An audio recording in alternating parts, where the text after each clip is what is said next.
दोस्तों को राधे राधे।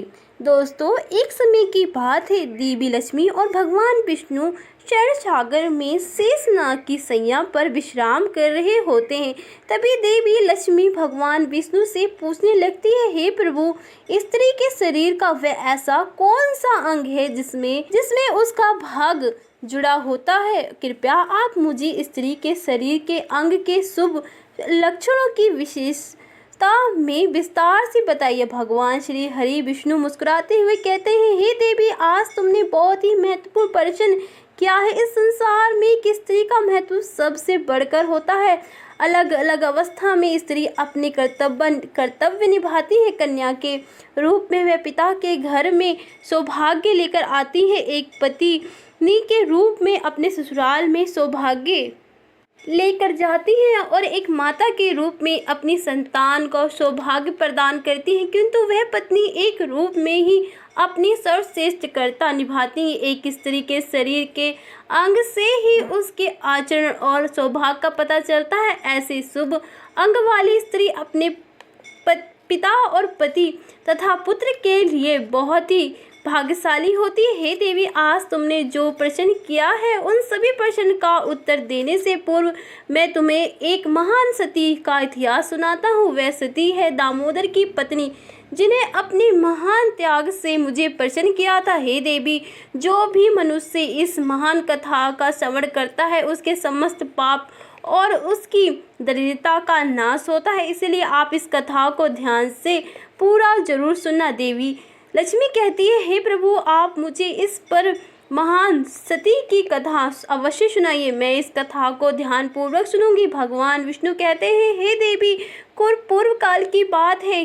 कांची नगर में भक्त दामोदर दास और उनकी पत्नी निवास करते थे। उनके घर में दोनों के अलावा अन्य कोई नहीं था। दोनों ही परम दयालु और श्रद्धालु थे। दोनों को प्रकृति अतीत उद्धार थी। दोनों ही परम संतोष और भागवत भक्त थे। दामोदर प्रतिदिन गांव में भिक्षा मांग कर लाते और उनकी पत्नी भोजन बनाया करती थी। यदि उनके द्वार पर कोई अतिथि आता तो वह उसकी सेवा करते, उसे भोजन कराने के बाद ही भोजन किया करते थे। यदि कोई अतिथि नहीं आता तो वह पशु पक्षी को उनका भाग देकर भगवान का नाम लेकर बड़े ही प्रेम से भोजन का आनंद लेते थे। उनके मन में किसी भी प्रकार का द्वेष और अहंकार नहीं था। उन्हें भिक्षा में जो कुछ भी मिल जाता उसी से वे दोनों संतुष्ट रहते रहा करते थे। अधिक की कामना भी नहीं करते थे। यदि उन्हें भिक्षा भी नहीं मिलती तो भी वे ईश्वर को धन्यवाद करते हुए शांत से जल पीकर सो जाया करते थे। उनके पास संतोष अशांति भटक नहीं सकती थी। उसके अंदर भगवान के प्रति दृढ़ विश्वास और श्रद्धा थी। इसलिए उन्हें कभी भी अपनी गरीब परिस्थिति के लिए भगवान को नहीं कोसा। फिर एक दिन दामोदर दास भीख मांगने के लिए घर से निकले और द्वार भटकने पर भी उन्हें किसी ने भिक्षा नहीं दी। उस दिन उन्हें अन्न का एक दाना भी नहीं मिला, जिससे निराश होकर दामोदर के पास अपने घर पर गए और अपनी पत्नी से कहने लगे, हे प्रिया, आज तो भिक्षा में अन्न का एक दाना भी नहीं मिला है। लगता है आज के दिन भूखे ही सोना पड़ेगा। शायद प्रभु की भी ये इच्छा है। फिर उतने में ही उनके द्वार पर एक अतिथि आ जाते हैं और द्वार पर खड़े होकर के कहने लगते हैं, घर में कौन है भैया? मैं अतिथि हूँ और अतिथि भूखा है, मुझे खाने के लिए कुछ दो। मैं तुम्हारे द्वार पर बड़ी आशा लेकर आया हूँ। दामोदर ने देखा कि द्वार पर एक अति वृद्ध व्यक्ति और खड़े थे जो बहुत ही कमजोर और भूखे दिखाई पड़ रहे थे। उनसे देखकर दामोदर दास ने उन्हें प्रणाम किया और इस प्रकार से कहने लगे, हे स्वामी, पधारिए, इस गरीब के घर पर आपका स्वागत है। इस दास के लिए क्या आज्ञा है? फिर उस बूढ़े साधु ने कहा, हे ब्रह्मण, मैंने सुना है कि तुम अतिथि का बड़ा आदर के साथ स्वागत करते हो, साथ ही उन्हें भोजन प्रदान करते हो। तुम्हारे द्वार से कोई भी प्राणी लौट कर नहीं जाता, इसलिए मैं तुम्हारे द्वार पर आया हूँ। तुम भगवान विष्णु के बड़े भक्त हो, इसीलिए मुझे विश्वास है कि तुम मुझे भोजन के लिए कुछ न कुछ अवश्य दोगे। इसलिए मैं मुट्ठी भर अन्न पाने के लिए तुम्हारे द्वार पर आया हूँ। कृपया कर मेरी भूख मिटाओ और भूख से अति व्याकुल हो रहा हूँ। कई दिनों से मैंने भोजन नहीं किया है। मेरे अंदर अब चलने फिरने की भी शक्ति नहीं है। यदि मुझे अन्न नहीं मिला तो मैं तुम्हारे द्वार पर ही प्राण त्याग दूंगा। उस बूढ़े साधु के ऐसे वचन सुनकर दामोदर दास को बहुत दुख हुआ। फिर दामोदर दास ने उस बूढ़े साधु को सहारा देते हुए घर के अंदर बुलाया। दामोदर ने अपनी पत्नी से कहा, प्रिय, घर पर अतिथि आए हैं, उनके लिए भोजन का प्रबंध करना होगा। ये सुनते ही दामोदर की पत्नी ने कहा, स्वामी, घर में मिट्टी की फूटी हांडी और खाली हांडी के अलावा कुछ नहीं है। घर में अन्न का एक दाना भी नहीं है। हमें तो भूखे रहते हुए 2 दिन बीत गए हैं। अब इस अतिथि को हम क्या खिलाएंगे? आज भी आप भिक्षा में कुछ भी नहीं लाए हैं। दामोदर कहने लगे, हे प्रिय, ये बूढ़ा साधु अति भूखा है, चलने से असमर्थ है। ये सौभाग्य से हमारे घर पर पधारे हैं। यदि हम अपने घर पर आए अतिथि की सेवा नहीं करेंगे तो ये हमारे महापाप लगेगा। अतिथि को हम घर से भूखा नहीं भेज सकते। दामोदर की पत्नी मन ही मन भगवान से प्रार्थना करते हुए कहने लगी, हे गोविंद, इतना कठोर परीक्षा क्यों ले रहे हो? फिर अगले ही क्षण उसी सती के मन में एक योजना आई और वह बड़ी प्रसन्न हुई। उसने अपने पति से कहा, हे नाथ, आप चिंता ना कीजिए, आज अतिथि की सेवा बड़े प्रेम से होगी। आप पड़ोस से कैंची लेकर आइए। ये बात सुनकर दामोदर को आश्चर्य हुआ और वे तुरंत ही दौड़ गए और पड़ोसी से कैंची लेकर आए और कहने लगे, हे प्रिय, ये लो कैंची, अब बताओ इससे अतिथि की सेवा कैसे होगी? दामोदर की पत्नी ने कहा, हे स्वामी, आप इस कैंची से मेरे केस काट लीजिए। यह बात सुनते ही दामोदर अचानक से चौंक गए और कहने लगे, हे देवी, स्त्री के केस ही उसके सबसे प्रिय आभूषण होते हैं। केस के बिना स्त्री का स्वभाव और चरित्र भी नष्ट हो जाता है। स्त्री के लंबे बाल, केस उसकी सुंदरता का प्रतीक होता है। मैं यह पाप नहीं कर सकता हूँ। दामोदर की पत्नी ने जोर देते हुए कहा, हे स्वामी, आप चिंता ना कीजिए, शायद यही प्रभु की इच्छा है। आप निसंकोच होकर केस काट लीजिए। फिर दामोदर ने कपाते हुए हाथों से चार ओर से केस छोड़कर बीच के सारे केस काट लिए। दामोदर की पत्नी ने उस केस को लेकर उसे एक डोरी बना दी और कहा, हे स्वामी, आप इस डोरी को लेकर बाजार में जाइए और इसे बेचकर भोजन की सामग्री लेकर आइए। फिर दामोदर दास डोरी को लेकर बाजार गए। सौभाग्य से वह डोरी तुरंत ही बिक गई। उसने प्राप्त हुए धन से दामोदर दाल, चावल, आटा, चीनी, घी और सब्जी आदि सभी आवश्यकता सामग्री खरीद लाए और उसे लेकर बड़ी ही प्रसन्नता से लौटकर घर आ गए। फिर दामोदर की पत्नी ने बड़ी शुद्धता और प्रेम से रसोई बनाई। उनके घर आए उस बूढ़े अतिथि को आसन पर बैठाया, आदर और प्रेम के साथ बिठाया और साधु को बूढ़ा समझकर दामोदर की पत्नी ने उसे थोड़ा ही भोजन परोसा। किंतु वह साथी तो बड़े ही विचित्र थे। जब उस साधु ने भोजन करना शुरू किया तो कुछ ही उसने परोसे हुए भोजन को खाकर समाप्त कर दिया। उसी ने फिर से भोजन परोसा थोड़ा थोड़ा करते हुए उस साधु ने दामोदर की पत्नी ने बनाई हुई सारी रसोई खाली कर दी और फिर अपने पेट पर हाथ रखते हुए कहने लगे, तुमने दोनों की सेवा से मैं बहुत प्रसन्न हूँ। आज अनेक दिनों बाद मुझे इतना भोजन प्राप्त हुआ है। तुम्हारे बारे में जो कुछ भी सुना है वह सत्य ही था। आज मेरी तृप्ति हो गई है, किंतु मेरे शरीर बहुत बूढ़ा हो गया है। आज मेरे लिए चलना संभव नहीं है, इसीलिए मैं आज के दिन आपके घर पर ही विश्राम करता हूँ। शाम को केवल एक ही हांडी चावल से काम चल जाएगा। इस साधु के द्वारा इतना कहते ही दामोदर ने कहा, जो आज्ञा महाराज, आप विश्राम कीजिए, मैं शाम के भोजन का प्रबंध कर देता हूँ।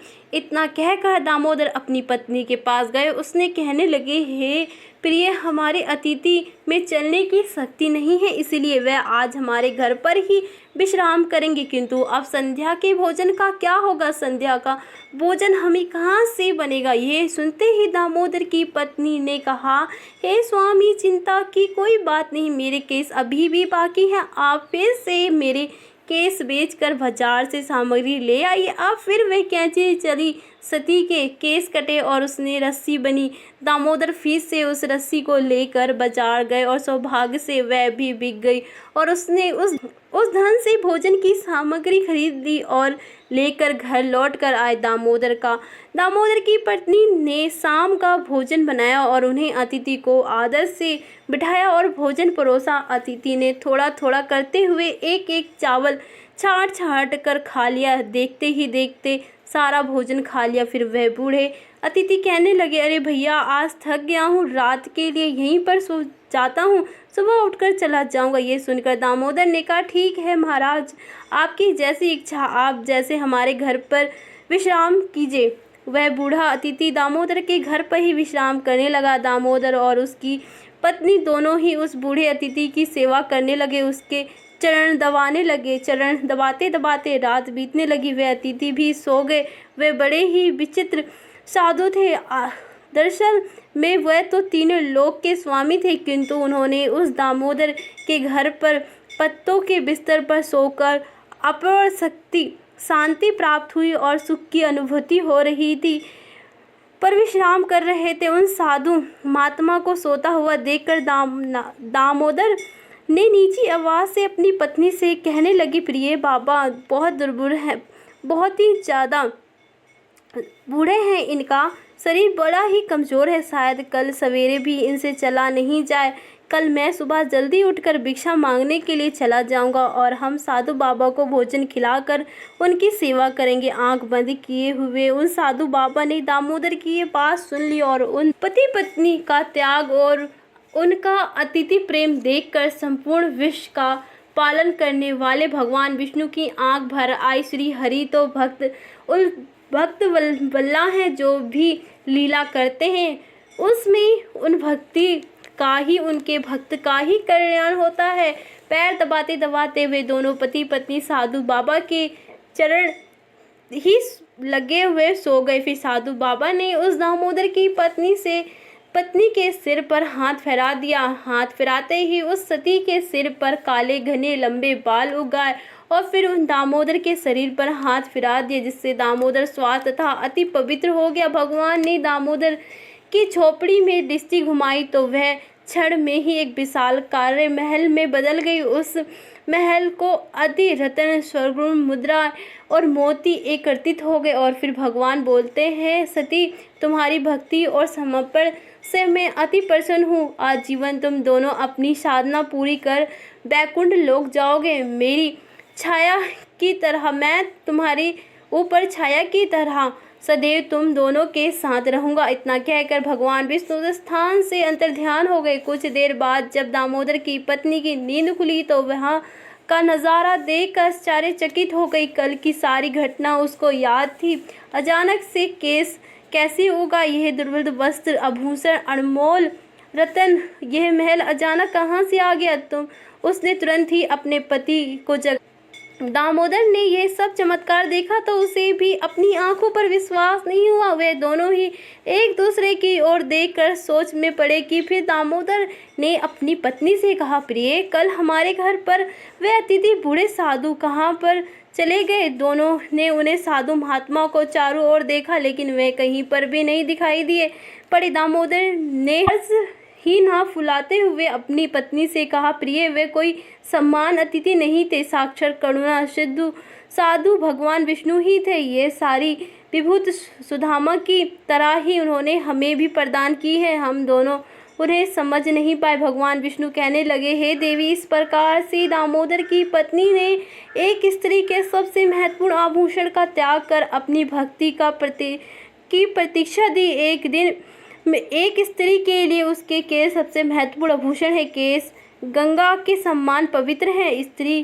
केवल लंबे बाल होने से उसका सौभाग्य की प्राप्ति होती है। जिस स्त्री के हाथ की उंगली गोल लगी, पतली व मिलने वाली छेद रहित, कोमल तथा लाल रंग की होती है, वह सुख व सौभाग्य पाने वाली होती है। जिसके नाखून लाल, कोमल, ऊंचे और चिकने हो, वे ऐश्वर्य प्राप्त करती। जिस स्त्री के गर्दन के 4 उंगल नाप की साफ 3 रेखाएं हो, वह गहनों से सजी रहती है।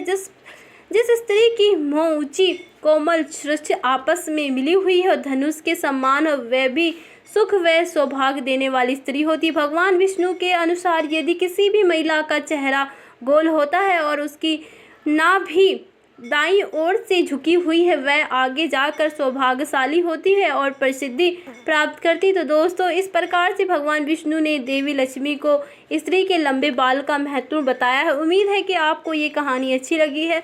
अगर अच्छी लगी तो प्लीज़ कमेंट में जय श्री कृष्णा जरूर लिखें और साथ ही हमारे चैनल को सब्सक्राइब कर लें और वीडियो पसंद आई तो वीडियो को लाइक करना ना भूलें। सभी भक्तों को राधे राधे। दोस्तों